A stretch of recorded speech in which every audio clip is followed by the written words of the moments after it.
either in a data center or internet. Yeah, it does actually introduce. Actually, we're told to take this number out because nobody would believe us. It does. Okay, so it does actually reduce the amount of worker interaction by nearly 8%.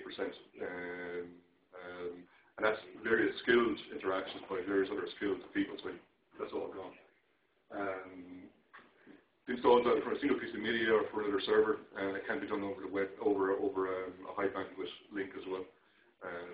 What happens if it spans more than one piece of media then? If somebody comes along with a huge install. Yeah. Unfortunately, somebody's got to go and change the DVD. that's the kind of network. But I mean, that should be that's right. Like when you consider that Ubuntu, like their policy is that installed you come on the single CD. And they can get quite a lot. They actually have a server edition on a single CD, so you imagine that you should not really hit that scenario. Oh yeah, we've hit that scenario. Even with double layer, yeah.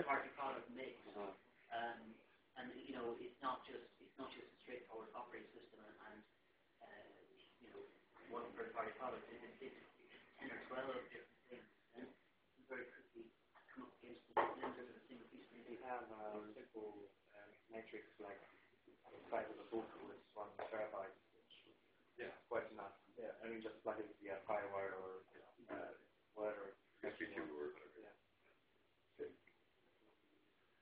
Okay, so here's another big advantage. Okay, so it's the exact same interaction for any server, any set of third-party products. So basically, anybody can go and use it to build any server. And you can transfer that image electronically around the world, so you can build the servers here, there, and everywhere. And they will be 100% consistent. And we say it's about 80% of a disaster recovery solution because since you have the image, you can rebuild the machine anytime back to that.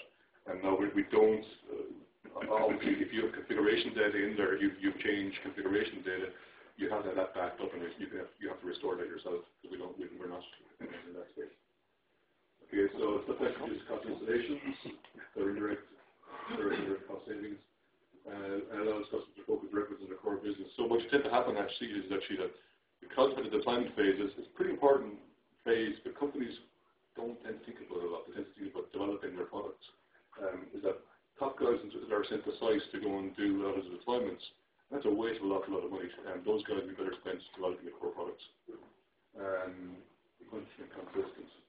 So this is just just an analysis of a simpler installation, which is just the actual platform piece. And on the left is the number of instructions that will be required to go through each piece of the installation. On the right is a platform. Manual is probably not the right word, it's probably native. And the number of instructions in a native environment are going to build those machines. So that's the number of instructions in your left.